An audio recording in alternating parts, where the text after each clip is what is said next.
going, everyone? Welcome to another episode of On the Mic with Josie. If you are new to On the Mic with Josie, welcome to the show. If you are not new to On the Mic with Josie, welcome back to the show. As always, I truly appreciate your support, and I hope that you guys are able to create some value out of the conversations that I've been having with some of my guests in the past. Speaking of guests, I'm super pumped up to introduce my next guest. I've actually known this guest since I was in high school. We grew up in the same city of La Puente together. And so with that said, he graduated from La Puente High School in 2004, opened his own barbershop salon in the city of La Puente in 2007, has been an ambassador and an educator for Johnny B Hair Care for 15 years. He got elected city council member of La Puente in 2020 and is now the mayor of La Puente as of December 2023. I'm super pumped up to introduce my next guest, Gabriel Gonzalez, also known as GQ. What's up, everybody? Super pumped to be here. It takes me a while to get to. He introduced himself as Josie, but I keep saying, his original name, Jose. But correction, we met in middle school. I don't know if you remember that. We went to Sparks Middle School together. Damn. See, look at that. I'm very involved with Sparks Middle School, and I was scrolling through the yearbook because I'm doing like a career day this week, and I saw your picture, and it said during that year that we had the yearbook come out, it said our occupation goal, and you said lawyer. Do you remember that? I was do. Like, man, this guy went from that to this, which is so cool. But yeah, super pumped to be here. So excited for your success. And I love the energy that you put out into the world. So thanks for sharing that with me. And I'm happy to be here. I'm excited to talk about all the things. all the things. Matt, well, dude, one of the things that I really want to get curious about, and it's super awesome that you said that you're involved with Sparks Middle School and things like that. One of the things I've been super present to since we were in high school, really, is just the pride and the passion that you've had for the city of La Puente, right? Ever since I known you, you've been super about La Puente. What is it about La Puente that has kept you that close? Because we're going to talk about why you're still close to it. Yeah, still close. But what's kept you there? Running the city now. You know what? I think it is the word pride comes to mind because my family, my parents have always just instilled in me and my siblings taking pride in the things that you do. So I'm all about community, so that just kind of captures that, I don't know, wanting to stay here when everybody graduates. Because when we graduated high school, I don't know if you remember the conversations everybody was having. Oh, I got into this college, I can't wait to leave this city, I'm gonna go here and move here. But I'm like, well, if everybody moves away, who's going to stick around to help build the rest of the families that are having kids and all these things? So I don't know, when it came to starting a business, it took me so long to find a location in the city. And for a moment, I started looking outside because I was young. I was so good on the phone. Came from corporate America, so I can talk my way into anything. But the moment somebody saw me, they're like, oh, this guy's way too young to start a business. So I would always just be told oh, we already rented it out to somebody else. So at a moment, I almost had my dad come in and follow me into the place so I can be like, he's the one running the shop. I'm just here to tag along, But I was like, I can't do that. I need to do it myself. But anyways, I wanted to stay in La Puente. That's why I have the shop there. But I guess going back to your question, I do feel a sense of pride in community. And, my parents, again, shared you got to take pride in the things that you do. And so I it's a question that I think that I've never asked myself. Why did I stick around? But when I think about it, I think that's just the core value, right? For me, and probably will never leave La Puente. I'm spoiled with this weather, but yeah. Well, there's other cities around La Puente or outside of La Puente that are still in SoCal that you can enjoy the I could same visit weather all day, but right? That you can enjoy the same weather. Yeah. One thing I don't want to skip over though that you said, you act what was that experience like of what I would word discrimination of your age when you were looking for a place to rent? It was very, it sucked because, here I am with this goal and excitement and wanting to create a business in the city of La Puente. But these landlords that I was meeting were like just, thinking that I couldn't be successful because I was so young. Maybe I was in over my head, wanted to bite too much. But I don't know. For me, I just had this like drive that I was like, well, eventually I'm going to find a spot. And I ended up finding a spot. And what was the crazy story is, if you guys know the city of La Puente, we used to be known for this Halloween shop by Francisco. And he would like go everywhere and like even to Victorville and set up shop just during Halloween season. But he had like the biggest Halloween shop. He even did like wholesale. But anyways, he started his own business at like 16. So after he met with me, he wasn't going to give me the place. And his wife told him, dude, you started your business at a young age. Give this kid a shot. So it was that, I guess, sentiment that allowed him to just be like, literally telling me, I'm going to take a chance on you. We're only going to do 1 year lease first, and then we'll see what happens. And I'm like his best tenant by far to date. No matter what anybody else says, I'm his best tenant. Exactly. but it was discouraging, and I started to look into like West Covina, the county area of La Puente, outside of the actual city limits of La Puente. And I was like, you know what? I'm going to cancel this meeting because I'm going to find a spot in LP, specifically downtown, because I feel like it's been 17 years now, and we're barely starting to beautify the downtown area. 17 years later, but yeah, here I am. Well, one, I think that was super dope that the guy had empathy for you, right? Yeah. And you and I, before hitting record, we were talking about connecting with people, right? And so for him to be able to find that relativeness in you, right? And for his wife to be like, dude, like that was you. We talked about connecting with people, and I shared with Jose the elevator pitch, which I think he can do an entire episode on how to do that. The structure and the encouragement for yourself. But yeah, that's going to be a whole nother episode. But yeah, you're definitely going to be able to teach the master class on that for sure. So I do think that was really cool that he was able to relate to you, and that there's plenty of stories out there of people who start young. Yeah. But based off of what I got from like what his wife said, it seemed like he might have also been facing a challenging time when he was younger as well, looking for a place. Right. And so he had to have been able to see himself in you. Yeah. In order to be like, all right, I'm gonna give this kid a shot. Yeah. Right. And there's something you said right now, that I was saying you can get the good weather anywhere and you can go visit. Would you ever consider planting roots anywhere else other than La Puente? Is this like I'm dying here city? I mean, I'm not going to say no. I was joking around. I love my city. I want it to be, growing up, Jose, I feel like I want to leave this footprint. I want to leave a footprint that's greater and better for the next generation to have a better quality of life.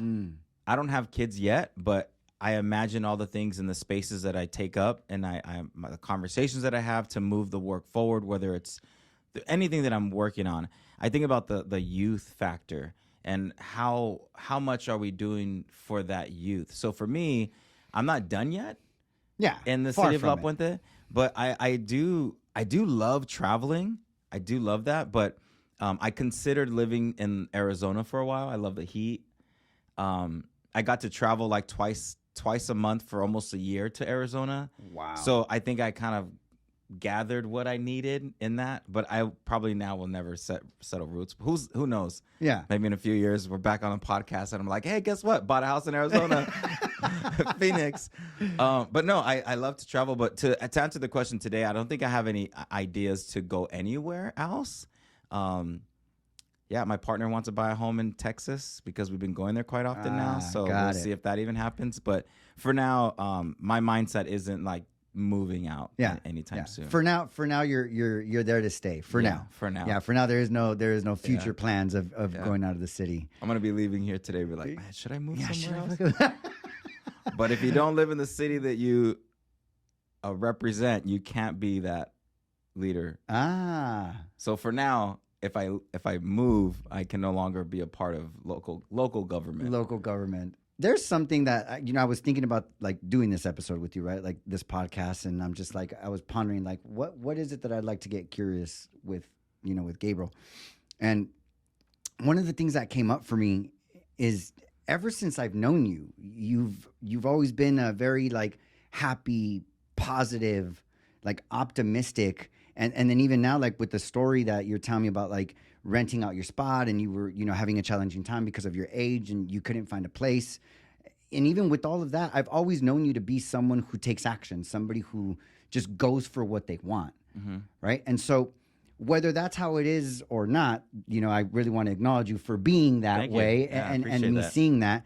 And one of the things that's always an interesting conversation for me that I want to ask you about, that way of being, would you say it had to do with your upbringing, with parenting, with your like what would you say contributed to just that way of being? Being so positive? Yeah, like positive, optimistic, right? You face challenges and you're like, all right, fuck it, this is what we're doing, and then you keep going. Yeah, I am my mother's son, and if anybody nobody knows my mom, but I know. Yeah, my mom is a very positive, spiritual being that just delivers energy that needs to be delivered into this earth. And so just seeing her in situations that are difficult and being able to just see the positive side of it and navigate in a way where it's like, we're not going to spend a lot of time being angry. We're going to just shine so much love in that way and move on, right? Because love always wins, right? So for me, seeing that, I was always just wanting to, understand that there's always a positive side of things. I don't know where that came from other than just my mom, but that's just what happens. But as we get older, for me, I know that I am responsible for the energy that I put out into the world. So if there's an issue that's anger or people that are mad or whatever, like I am also very responsible for my reaction to that. And I don't ever want anybody to see me or think of me or feel my vibrations as a negative person. So anytime I leave the room, if anybody wants to talk about me, and they're no longer going to talk about me because they've met me, they've felt me, they've like know what I'm about. So I can leave that impression than somebody else saying something or a conversation that's angry or heated. I want to just always like shower like just positive energy. So where I get that from, I'm going to have to say my mom. Okay. But as I get older, you are mindful more about how you want to react to things. And, like I always tell some people, like, if somebody makes you angry, that's just a feeling that you're accepting that you're going to be angry because of this person's reaction, but you are responsible for your own feelings and your energy. So just brush it off and walk away, or just be like, you know what, we can talk another time. But I guess, going back to being positive, I just feel like, I'm very grateful for waking up every day, thanking God for all the many opportunities. I'm thankful for all the many once in a lifetime opportunities God has given me, because I could write a book on like, this is the first time anybody's ever done this, or this is what I'm doing now. It's like, I'm definitely going to optimize the opportunities given to me. But no, going back to being positive, I just feel like, I should be so grateful to be here. So I want to maximize or optimize the opportunity for being here. There's always a way to like solve an issue or be positive to, encourage and be inspirational to other people. That should have been like a 30-second response, but here I am. Hey, but here we are. It's a podcast. You're able to respond as long as you want, right? Talk it out, Which is great, because then I get to get curious about whatever the fuck I want, right? Nice. And so, one thing I want to get curious about that came up for me right now is, has that ever gotten in the way? Yeah. Because then the everything always evolves, right? I think I'm talking too close to the mic.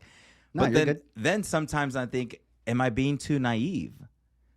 Am I being too gullible? Like thinking that everybody thinks this way as well. But you got to check yourself as well. And for me, maybe it's me that gets in my own way, because I think that you cannot expect yourself from other people, is what I've learned later in life. Just because I think I'm very positive in my mindset and I have, my mental health, on check, at least I feel like I can't expect other people to do that as well for themselves. So for me, it's like I gotta test the waters a little bit, but I still share my ideas and my opinions, or as far as like just being positive. But yeah, I do feel like sometimes I just assume that other people are going to be positive in their own life, but they're not. They're miserable. They're going through something. So If I cannot help them out, then I move on, or I try to get them somebody that they can talk to. But yeah, I guess it's me that gets in my own way sometimes, thinking that I can have a positive conversation, but on the other side of the street, there's a whole nother mindset. And it's just not a conversation they want to have. Yeah. Have you ever been challenged by moments where you are positive, you are being empowering with whatever situation, when on the inside, that's not the way it is, right? Like on the outside, you're doing the best you can, but on the inside, it's just eating you. You know what? That is a very deep question. That's why we're here. I do feel like there has to be moments that happen where on the surface, I'm trying to be positive and move the work forward or move the conversation forward. But on the inside, maybe just for peace, maybe I do just kind of like put myself aside to just keep pushing. I can't think of an example because that's a deep question. I do feel like if you ask that to anybody, they're gonna have a feeling that they've experienced. Because I've experienced that. Has there ever been moments where somebody actually uses that as a negative towards you, right? Like where maybe because they possibly can't get over whatever they're dealing with, or they're in their reaction, that they just like almost even like shame you, like you're too fucking positive. Things can't always be that good, right? You can't always be happy. Yeah. Right? Almost like, I believe like almost like you don't empathize with them and their pain and their hurt because you're just a happy person. Yeah, I mean, I guess I'm not responsible for how other people feel. Mm-hmm. I have had a situation where, like, it was a Yelp review where there was a long wait at the time at the barbershop, and, you know, I'm just being me, trying to make sure everybody's comfortable, and I'm chatting with my client, and I remember it as if it happened yesterday, but it was years ago. But the Yelp review was, and the owner was in the back just smirking as we're all waiting. But like, if you know me, I definitely was not smirking. I'm very grateful that somebody even walked into my shop to get a haircut, to spend their money for this service. So I was like, man, like, so I don't smirk? Like, and then as an elected official, trip out on this. If you don't have an expression on your face, people think that you're unhuman, like you have no emotion. But then you smile too much, like I do, unfortunately, it just happens. They're thinking like, oh, he's joking around too much. Like, what's going on? He's not serious. And I'm like, where's the fine line to remember I'm human, right? Like, I'm still going to navigate as much as I can. But in those situations, now that I've learned, I'm just going to be myself. And if you really have a problem, then we're going to talk it out. Like, I've picked up the phone to constituents that were upset about something and throwing my name through the mud. And once they get to know me, we become friends. I'm like, what the heck just happened? And of course, people say, don't do that. Like, don't call an angry person. But I'm like, no, their problem is my problem. So I want to figure out how we can solve this, because they probably don't even know the full picture. They just have an idea of why they're so mad because somebody else told them something. But then you get them in the mix and they're like, oh, shit. Like, I didn't know that. Yeah, you didn't, because you didn't ask. You didn't find out. You didn't do your research. But I get it. You're upset because something didn't go right the way you wanted, or whatever the case may be. I'm not known to do that, but I've done it from time to time. And it's great because people get a better insight of the work that's actually happening behind the scenes. Yes. And speaking about like getting a better scope of the work, one thing that came up for me right now as you were sharing, this is like a childhood game, I guess I just found out about, like, I don't know, maybe a year ago, right? And it came up for me right now when you said, just because somebody else told them, now they think this, but they don't know the full story. Right. Which is this game called Telephone. Telephone, yes. But I'd never heard of that game in my life. Living under a rock. Yes, absolutely. And then a year ago, somebody mentions it to me, and I can picture it like in a movie. There's a circle of fucking, 10 kids. Yeah. The first kid whispers to the next kid in the ear something, and then waits for that shit to get all the way around. And I mean, just experiences that I've heard is like, by the time it gets I'm back definitely to going to capture that and use that to share with people that are angry. Like, you remember that telephone game? Yeah. I've said that though, but I'm not, maybe I haven't been living under a rock, because I've mentioned that to a few times to a few people already. And there has been quite a few people that are like, nope, mind you, most of them are Hispanic. I did hear about this game from a Caucasian person. Okay. At least half Caucasian person. Nice. Right? But No, yeah. definitely heard of it. Yeah, but that tripped me out. When I first heard about that game Telephone, I was like, wow, and that's the way the world works. Right? No, I can see why they say, like, if you ever have anything to say it directly to the person you want to say it to, because if you say it to one person and that person happens to say it to another person, and God forbid it gets to one more after that, and then it gets to the person you need to say it to, it's a fucking wrap. Just gets diluted. Story changes. No, We need to be more direct with people, right? Like, we sure if you got do. something to say it to the person that it has to do with, guys. Anything outside of that, I'm making it very clear in my belief, right? Maybe this isn't a factual book. I don't know. You might find it as a fact. But I believe that anything you say to anybody else other than the person you're speaking about, and or if that person is not around, and it's not empowering, it's gossip. Mm-hmm. It's just gossip. Yeah. If it's not empowering and the person is not around to hear it, or you're not saying it directly to that person, it's gossip. But everybody loves tea. Yeah. Everybody loves gossip, cheese man. Yeah. But Yeah. you're and- right. yeah, Absolutely correct. Yeah. And then we wonder why, like, the world is the way it is, right? Yeah. Because everybody loves this shit, Yeah. right? Loves it. Yeah. And it's like, we all know it's no bueno, Yeah. right? Whether it's in family, right? Whether it's in friendships, whether it's in the workplace, right? They say, I'll believe it when I see it. Well, shit, we've seen it. Mm-hmm. Everybody in the world, I'm certain, or almost everybody in the world has seen what gossip does and the poison that it is. Yeah. Yet we love it, which is a trip It's to just me. fun, entertaining. That's how Yeah. magazines have been so successful. Yeah, and I get it. Like, I'm not saying that it's not an effective way of getting attention at all, Yeah. right? It's absolutely an effective way of getting attention, right? But if you just put it in much simpler terms, right? Like, go back to your childhood. It's like you and I laughing, having a good time because that other kid just threw a rock at that kid's face and now that kid's crying, right? Like, yes, it's entertaining, but the fact that it's entertainment Yeah. to people, to me, just fucking mind boggles me. Yeah. Welcome to America. Right? See, that actually, I'm glad that actually segues me into something that right now that you said, welcome to America. You and I believe, grew up in a different generation than the one we are in now. Yeah. Right? Like, I do believe it's a different generation, not better or worse, right? Just a different generation. And one of the things that I want to get curious with you about, what was it like for you when you discovered your sexuality? And what was that like? What were your challenges managing that? Right. And so this is a question that for me, I'm extremely curious about, because I do know you as an empowering person. Mm-hmm. I do know you as a go-getter. I know you as somebody who's out to make a difference and somebody who's committed to really make an impact in their community. Right.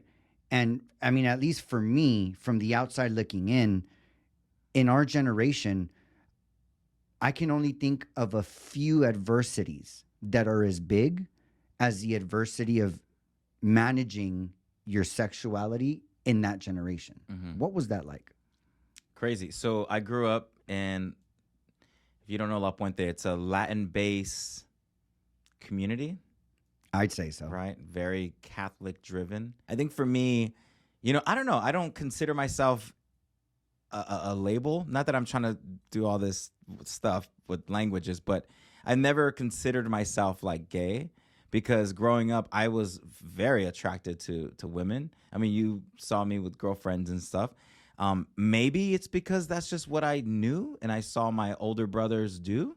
So I was just, this is what we do. But it wasn't until like after high school, I feel like my senior year, I was starting to get attracted to the male person.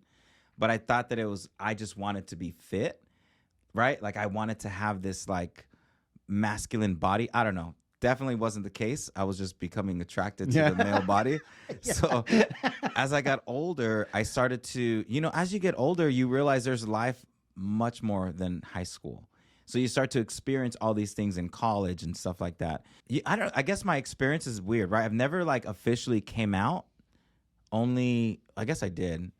I was with my best friend Beto and Eric, that I know back in Beto, high school. Yeah. And we're in Vegas celebrating somebody's birthday. We're having a good time, and I love them so much that I was like, I have to tell you something. this guy is not my friend. He's the person I'm going out with, and I don't want to lose you guys as a friend. And they were just so cuddling, like, dude, nothing changes. Yeah, you're good. good. Like, you're still you. I'm like, yeah, but isn't it weird? They're like, you're making it weird. Like, just relax. But it's just because I've never, really, I don't know. I just didn't know how to do that. But how I came out to my parents and my brothers was a fun story. Let's hear this one. So the person that I was going out with at the time, I had to like cut things off because I was really feeling for my current partner. So we had a party at my parents' house. We're having a good time. My ex-partner came to the party because he started to know my friend, so he was trying to hang out and just be messy. So then my current partner was like, dude, you need to leave. Like, I know who you are. You need to leave. So he walks him outside forcefully. They end up fighting in my neighbor's yard, like blood fighting, kicks him out. And then we come into the house and my mom was like, what the F just happened? So we went into my old room at my parents' house. I was like, Mom, Joseph's my partner, and this is the scenario that just happened. And I'm shell-shocked right now still, but this is what's happening. And I just need you to know that's not in any way was he trying to be like malicious or violent, but this is the scenario that they were fighting over. And so she was like, we'll talk about this later. But it was great. It was easy for my mom. Okay. Yeah. She never said like, oh, I've always known, but it was just easy. It wasn't until I moved out of my parents' house that we have a home in La Puente. And I told my partner, I'm not going to tell my dad until we move out because I'm still living under his roof. And just my dad is very, very religious, very strict. So I just didn't want to disrespect him. And he thought that so naive, but he thought they were just living together in my old room at my parents' house to save money, right? He was like my roommate.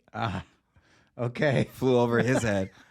But no, now it's great because I feel like I don't need to tell anybody anything about my sexuality, but I want to be able to, share it with my parents, especially my dad. He's much older now, so I wanted him to know, about me before he passes.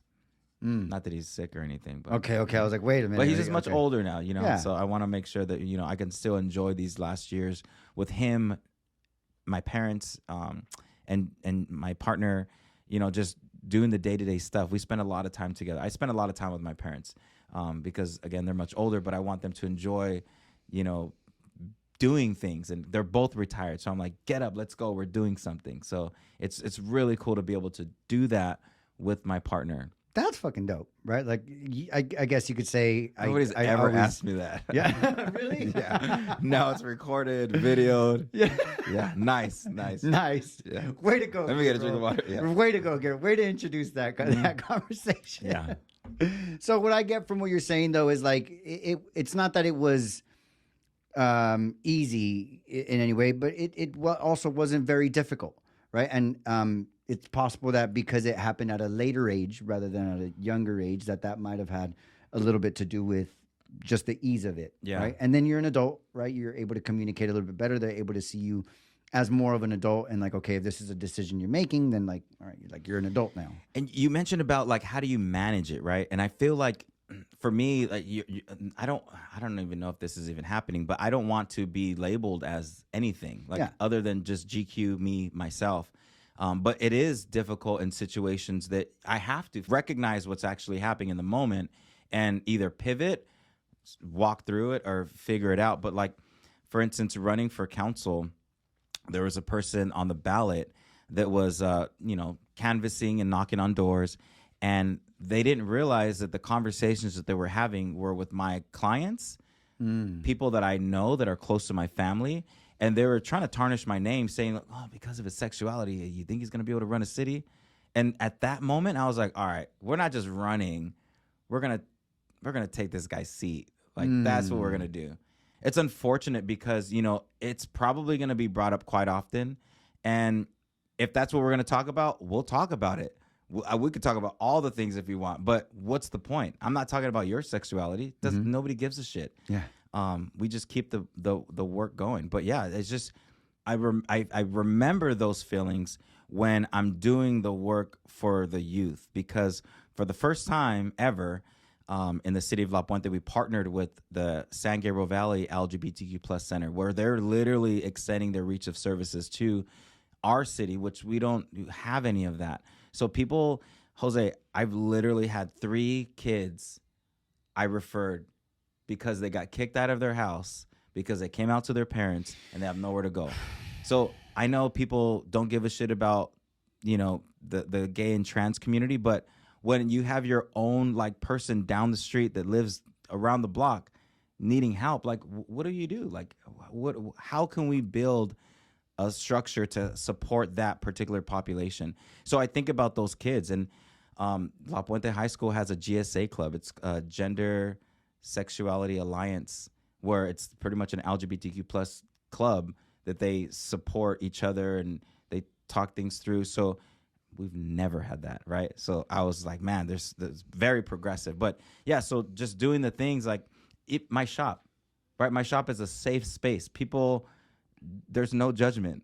So we have all walks of life. It's not, maybe it is considered it's not, definitely not considered that, but people feel comfortable because you have like straight guys, me, just like shooting the shit about everything and anything, and we just capture them in our culture and they feel a part of it. Because, in a barbershop setting, let's say, I don't know, maybe a gay man walks in and he wants a high, tight fade and he wants a crisp lineup, but he's afraid to go into a barbershop because they're going to be judged, And so in a situation like that, we just welcome them. Like, dude, let's do your hair for the weekend. Let's get you right. But again, going back to, how do you manage things? You just manage it in the moment. But for me now, this work that I do with the city council, I think that I'm glad that I have the support from the city council to move this work forward, to support the population that has never been supported before. So now we have another organization that we just signed off on. So we have 2, and this organization is more specific for like healthcare, housing, jobs, support, like peer support.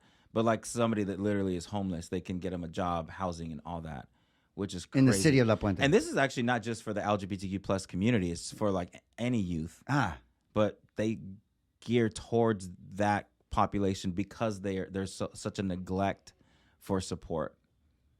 Got it. One thing that came up for me right now, like that I'm like dying to ask you now, which is, you were talking about how they had that program at La Puente High School for the LGBTQ community. GSA club. The GSA club. What are your thoughts on people who say that being in school is not right because they're exposing their children at too young of an age to that, and that it's confusing them and all of this stuff? What do you say, or what are your thoughts about that? The people who say that should not be in school. That's just a very uneducated statement that people do make. And the thing is, if you remove that support from the equation, the person that walks around campus as a gay or lesbian person that doesn't know that there's other people that exist like them, they think that they are alone on this earth.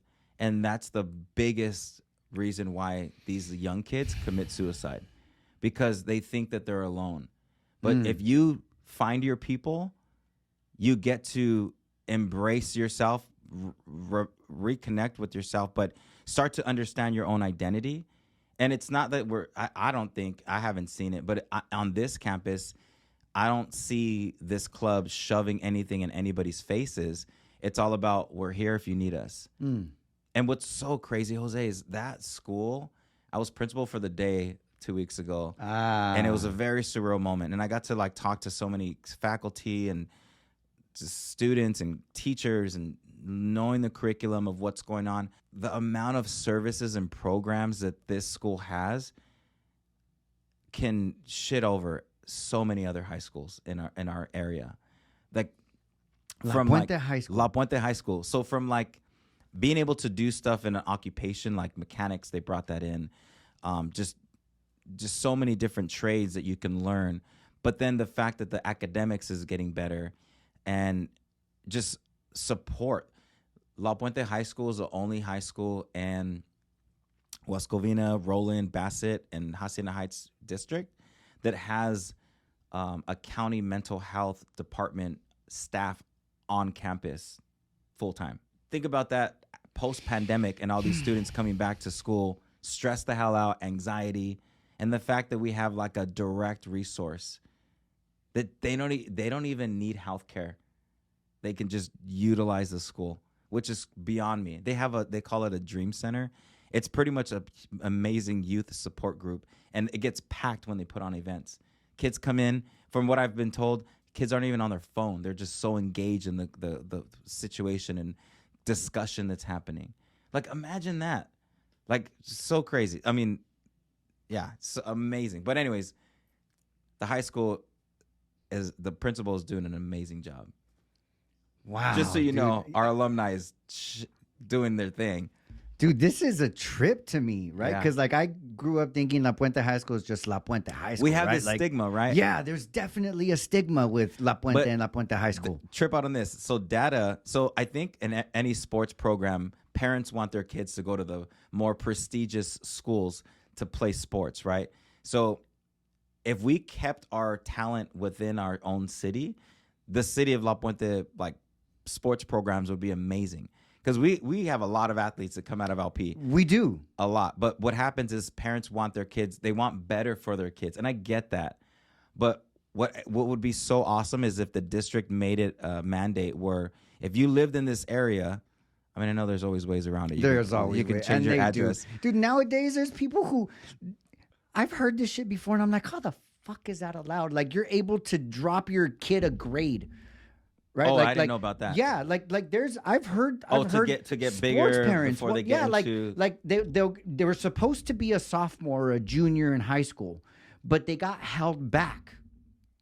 Like, intentionally held their kid back so that by the time their kid was a senior, they'd be 19 and not 18. Mm-hmm. They'd have more experience, they'd have whatever. But when I first heard about this, I was like, what? Yeah, that's crazy. Thank you for sharing all of that, by the way. I that's definitely a delightful surprise for me. I did not know that our high school was really up to all that stuff. Oh, and so that's great. fucking dope. It's so right? great. That's dope. Another thing that I'm really curious about in this conversation is you got a lot of shit going on, right? Like, city council for 4 years, mayor of La Puente now. You got your barbershop. You got you work with Johnny B, right? You're also an ambassador and educator for product company for hair called Johnny B that you travel with and you educate for and you do all these things. It's like, how do you balance health, right? Because I also know you work out, right? You're fit. So health, personal, and work, how? The grace of God, Jose. The grace of God. Oh my gosh. You know what? I don't know. I've been able to navigate it. I'm not sure if I've been able to balance it yet. I say that because there's always something that isn't a priority in the moment. I physically can't be doing all of those things simultaneously. Sometimes I can, but there's always something that is sacrificed for a moment so I can do other stuff, and then I come back to it, and the priorities just kind of shift. But I am definitely one to stick to a calendar. If there's a meeting, phone call, project, client, whatever, if it's not on the calendar, doesn't exist to me. So I'm not going to be a part of it. I'm sorry. I think for me, my home life is probably the priority, what should always be the priority, because as much as I want to do all the things, life can get hectic. I can be everywhere in one day, but I need that zen when I come home. I need, whether it's at my parents' house when I live there, or now at my own place with my partner, like, I need that safe space so that way I can gather my own thoughts and kind of decompress from like the day's work and all the things that I'm trying to do. Like, one thing that I thought was great that you just mentioned right now was the calendar. Like, I can see how having a structure, right? Any structure, right? Like, for me, it's alarms. Like, I literally say, hey, Siri, set an alarm to call my friend Mondo at 3 p.m. And she just sets an alarm for me. And then next thing you know, I'm sure Siri's going to remind you tomorrow at 3 p.m. Yeah, right. She probably heard me. Yeah. Like, that's just the way that I do it. Like, hey, Siri, remind me for this. Hey, Siri, set an alarm for that. Yeah. And then I just depend on my alarms, right? As soon as my alarm goes off, I'm like, oh, shit, yep, that's the thing I got to do, right? And then I just do it. So a calendar for you is something that you see works. That's how I definitely manage the schedule, for sure. Got it. Do you have do you have a team for any of these things? Like I know you have a team at the barbershop, right? Like of barbers. I know you have a team as like mayor. You know you have your council members. You have all of these things. Yeah. Would you say that you have a team for your personal, your business, and your like political? Yeah. So I feel like I have to, one, be in good graces with my team and crew at all times so I can function and keep elevating. But I do have, I feel like, team, crew, or support in each space that I'm a part of. So, like for the shop, I love it. My shop crew is like, they are literally my thinking tank. That shop is my thinking tank because I have people that grew up in the city, like my crew, and they're just all a part of like what I'm doing now because they have to hear about it. But sometimes I just use it to bounce off ideas, and they come back with like, well, maybe you should think about this. What about these people? Oh, this would be a great idea. So it's always fun to use the shop as a thinking tank, and for me, it's a safe space, especially now because there's so much that I do outside. I love going into the shop even more now because I can be with my clients, I can be with my people, and that's it. The only thing that people want from me is to do a good job on their hair.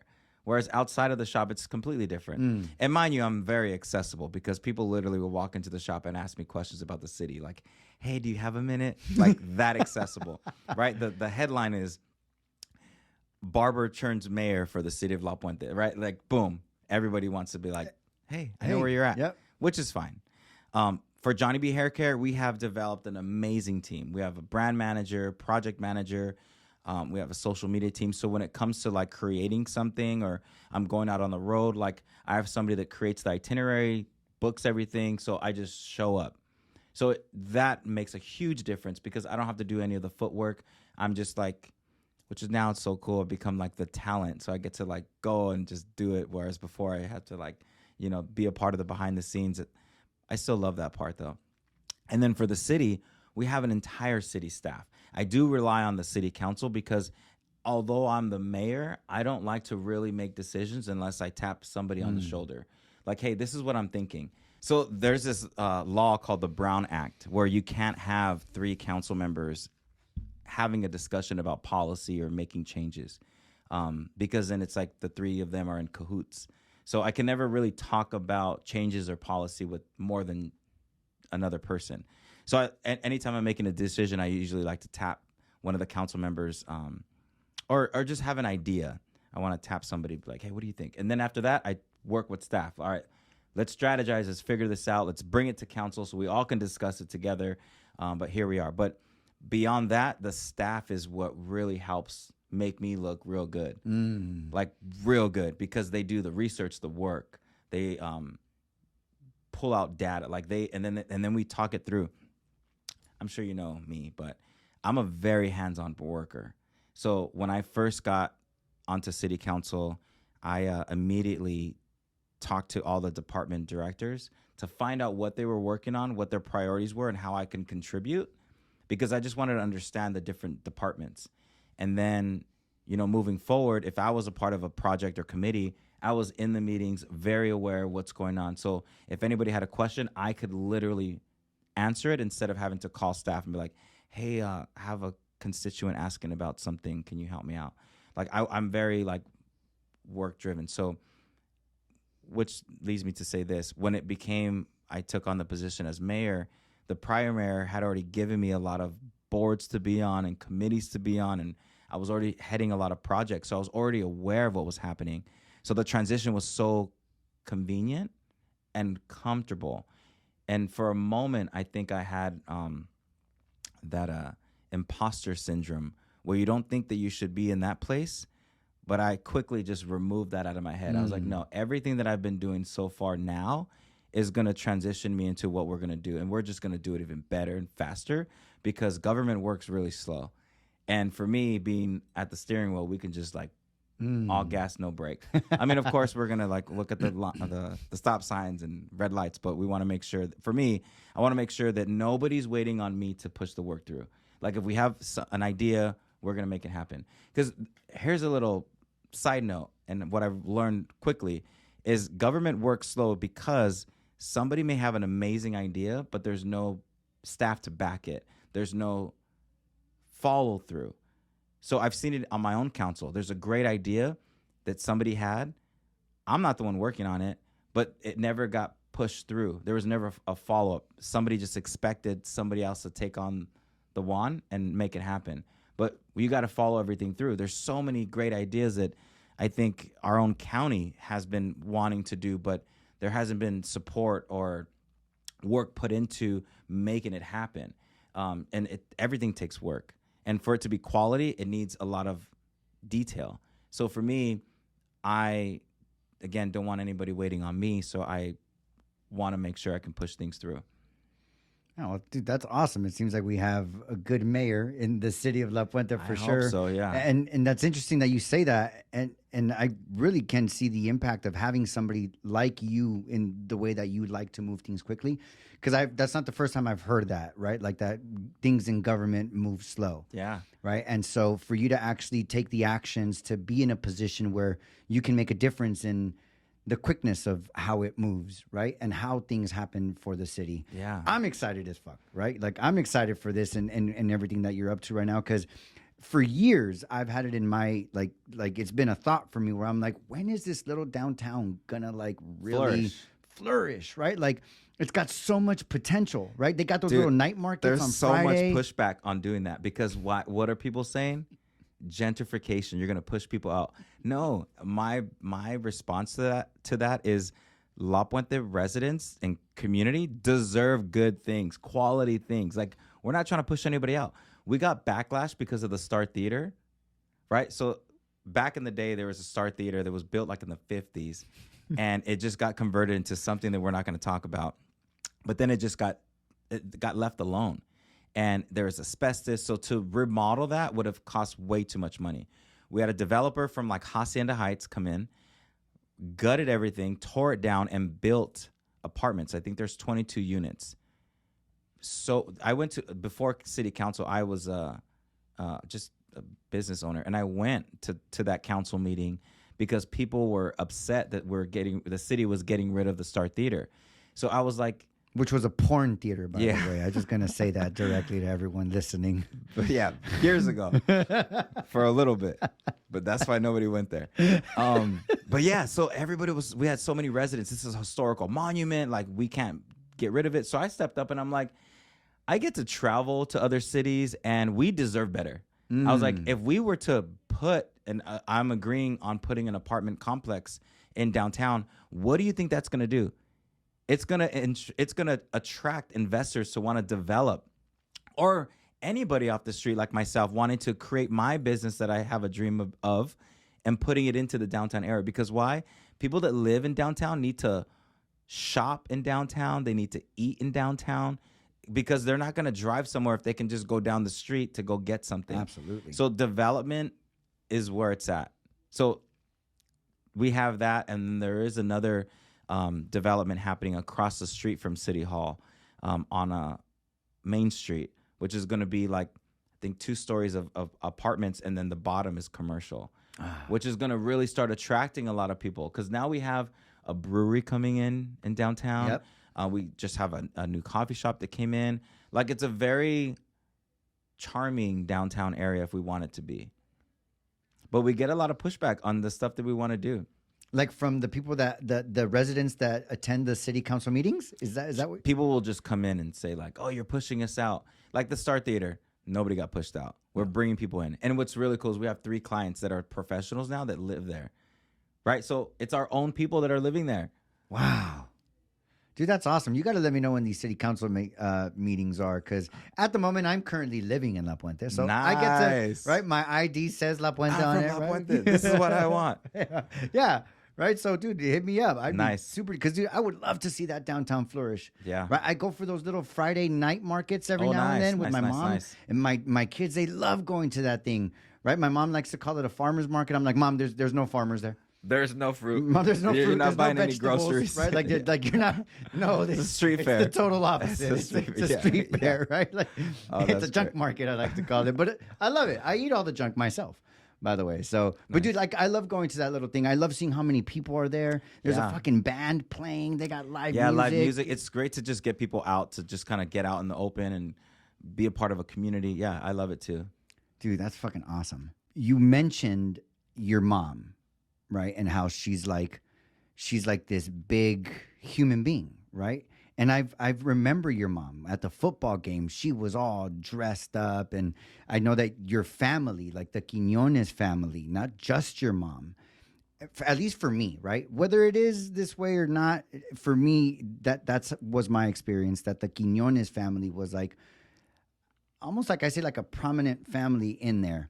And there is something that happened when I was in high school that I'd like to just get your take on it and your experience, right? At least what I remember, right? And you can share it differently if it was differently. What I remember is that I believe it was your aunt and your uncle, right? There was a tragic accident, automobile accident.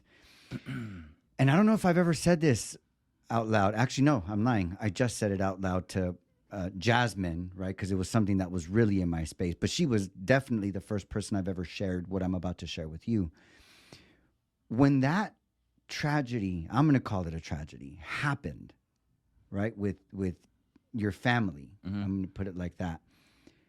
Dude, there was like this, as a kid even, I remember there was like this energy in the city, right? Like for like a couple of weeks, it was like this really heavy energy, right? When this tragedy happened to your family. And it was like in that experience, what I remember was thinking like, man, like there are so many people in this city, not just my high school, but that I can see there's so many people in this city grieving over this. Yeah.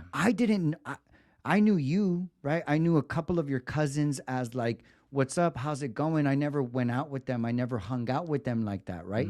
So I had really, in a sense, no true attachment to your family. And even I even felt like I was grieving because of what happened. Yeah. What was that like for you being part of the family, having that be? So it was our sophomore year. And it was actually my sister and my brother-in-law. So I have an older brother, Michael, younger brother, Rafael, who graduated 2 years after we did. And my sister, there's a 19-year gap. So between my age and hers. So growing up, she was like a mother figure, right? She's also the daughter of my mother. But yeah, unfortunately, they were on their way to visit. Maybe this is why I wanted to live in Arizona. They went to go visit my oldest nephew, which is her oldest son, in college in Arizona, and they unfortunately got in a car accident, and both passed away. But my sister had both her sons in football. When we were freshmen, my oldest nephew was a senior, and my another nephew was a sophomore. So that's kind of how we, just went through high school. But yeah, that moment obviously changed my life. I feel like that's what made me and my brothers grow up so quickly and want to be so successful so quickly. For me personally, I thought that at the age of 33, that's my time cap, because that's when she passed, the Lord's year. So I was always trying to do all the things as much as I can, because I felt like there's a timeline for me. If my sister's taken at that time, that's kind of going to be me as well. I ended up, my youngest nephew, you say cousins and everybody says cousins, because growing up, it just felt weird that I had an older nephew, but my sister had kids before I was even born. So they called us their cousins just to kind of cut the confusion. Yeah. But my youngest nephew, he was in the car as well. And he was in the hospital for a few weeks. So I was like the babysitter. I would get dropped off. And, he's like my youngest. He's like my bonus brother, right? So I'm very close to my youngest nephew. And I was there by his side all the time. And I think I wasn't going to school for like 3 months. And my family was okay with it. They're like, it's fine. Like, you don't need to go to school.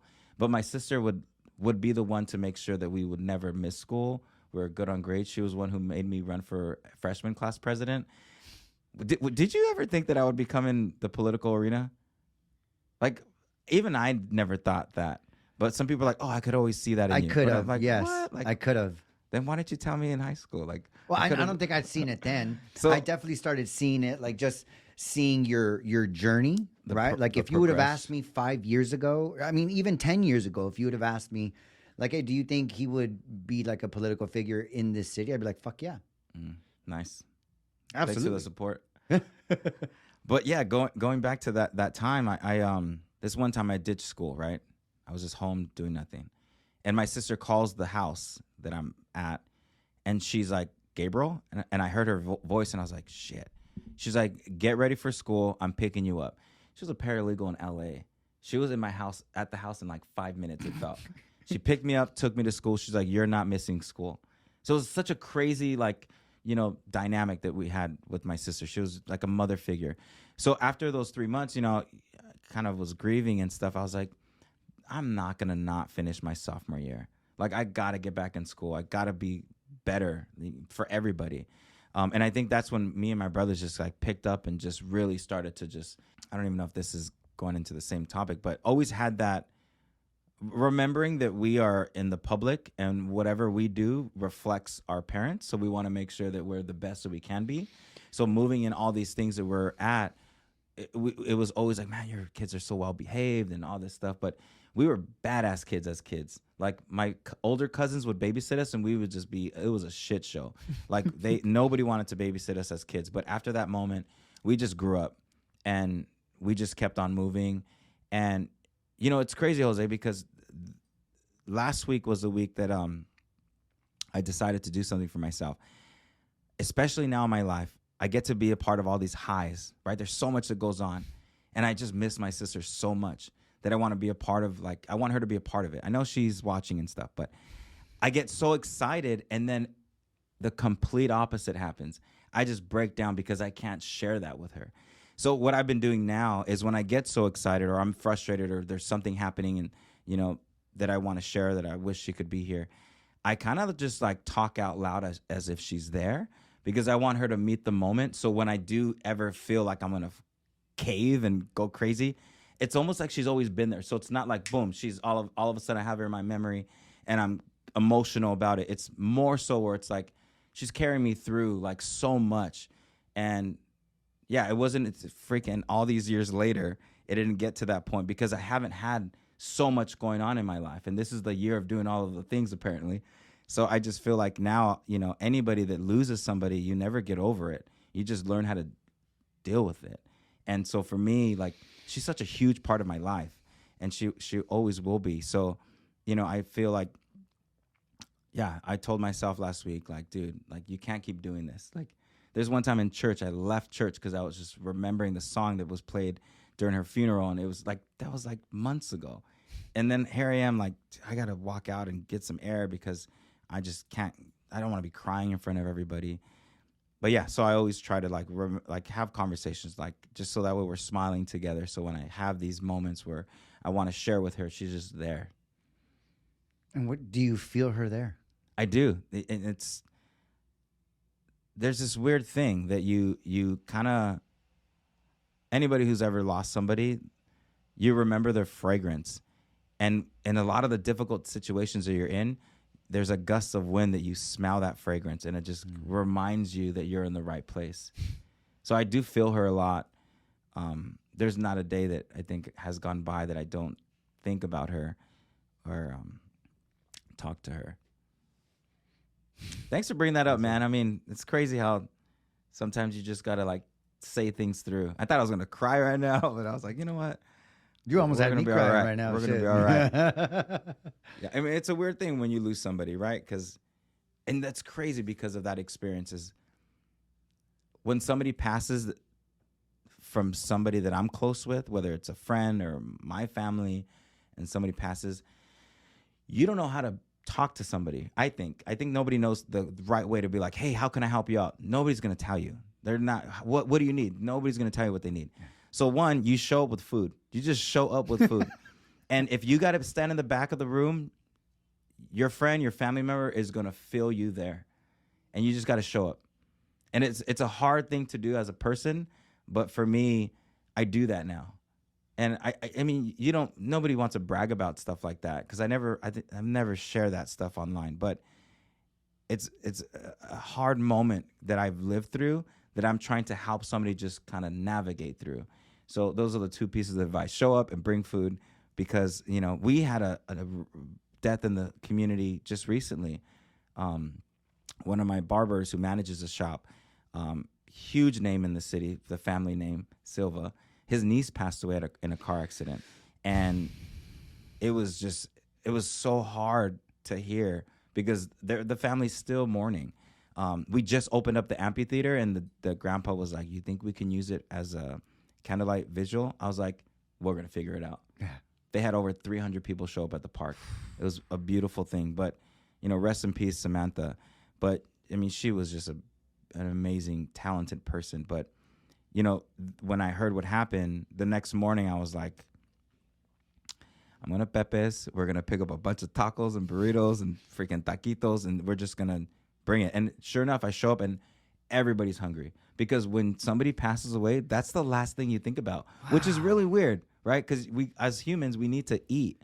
Our survival instinct goes out the fucking window. People just forget. My mom lost so much weight during that time, and it was because she just was worrying about everybody else. And yeah, I don't know. I don't even know how my mom even got through that, because she's a very emotional person, but she was just like steadfast, like, all right, on to the next thing. This is what we're doing. This is what we're putting together and stuff like that. But yeah, it was crazy then, and crazy now that, you know, another family is going through something tragic. Wow, man. Thank you for that nugget. Really. I've always like had that same thought, right? Of like, what do you do? Right? Like, there's nothing you can do. Nothing. Right? Like, even going up to, like, how can I contribute? It's like, you can't.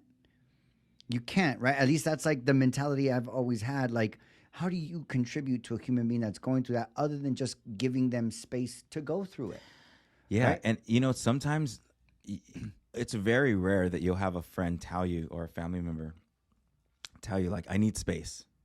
Like, they won't, because they're also trying to figure out what just happened. Mm-hmm. And so you showing up because you're their friend or your family that you're close with, we all know who we're close with.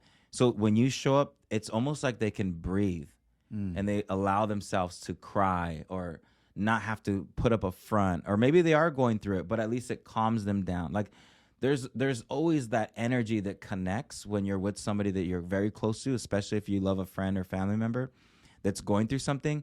Just your mere presence of being there is going to help them feel comfortable in that moment.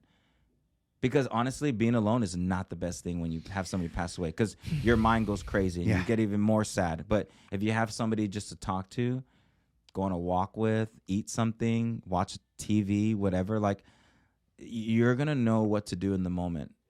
And it sucks. And every single time my friends tell me, thank you for telling me that, because that's what they needed, it seemed. Like, no, duh. Like, because in the moment, you're just like, I don't want to. One, you don't want to be around that. It's hard, because then you feel it, right?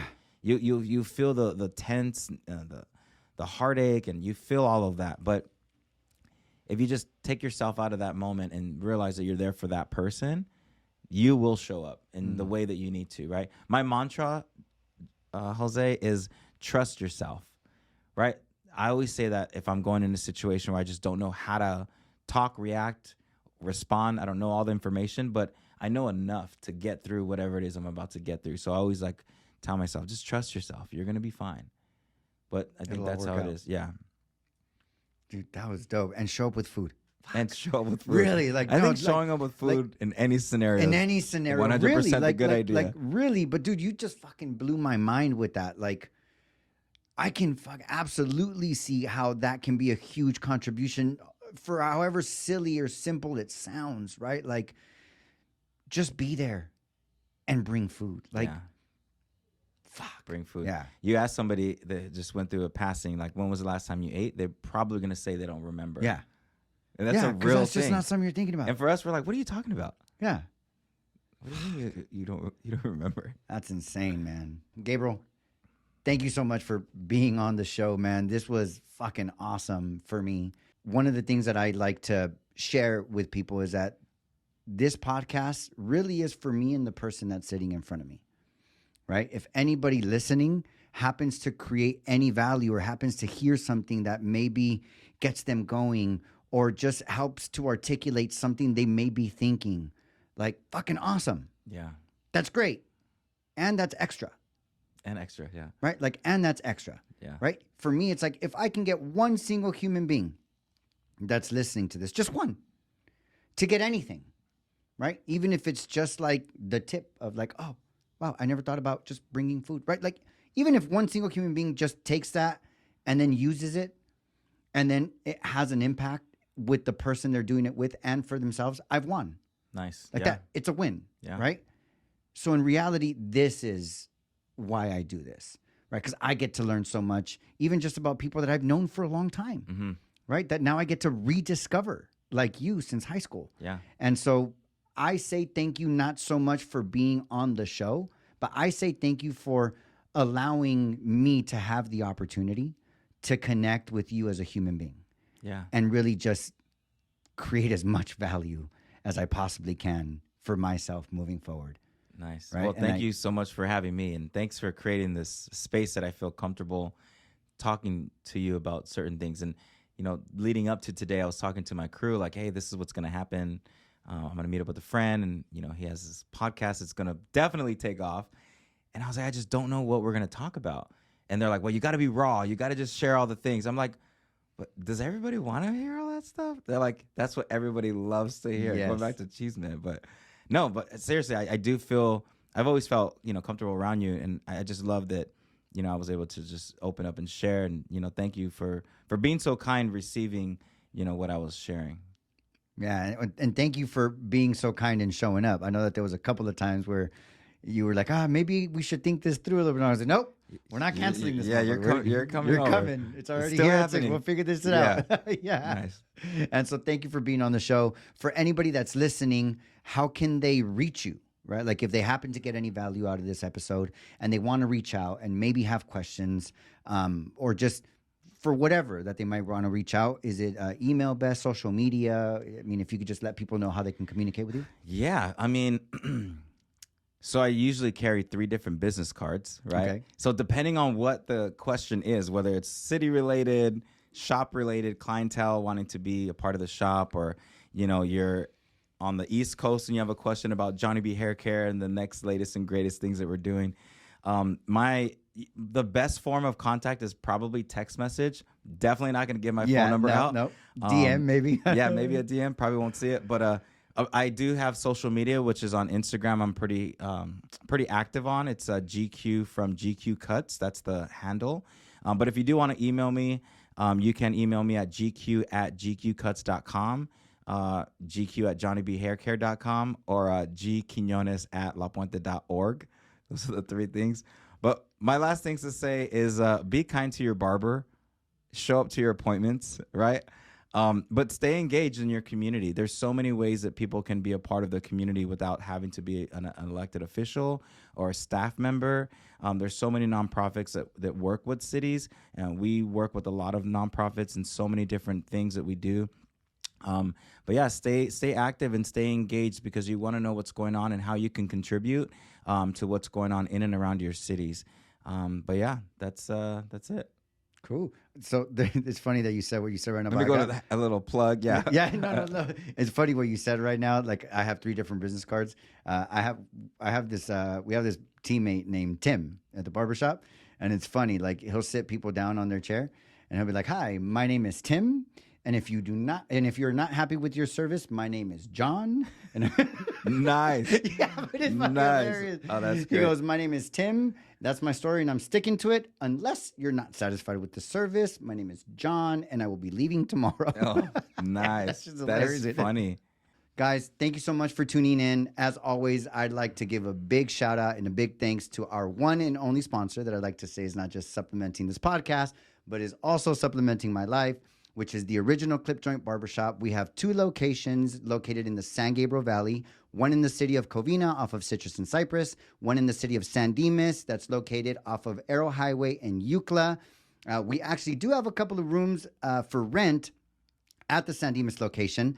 So if you guys are interested in, maybe an office space, or you're a lash tech, or you're a tattoo artist, or anything that's not barber related, go ahead and shoot us a DM at the original Clip Joint Instagram, and we'd be more than happy to answer any questions you have and get you to be part of the team. You'll be able to take advantage of the clientele that we have coming through the shop to use it for your business, all utilities paid for, all that good stuff. And with that said, Gabriel, Yes. I appreciate you, brother. Thank you so much for coming on the show. Yeah. And I look forward to the next one. Yes, thanks for having me. Remember, register to vote because local government really matters. There you go. Alrighty, guys. Thank you so much for tuning in. As always, stay blessed, smile every chance you get, and I love y'all. Peace.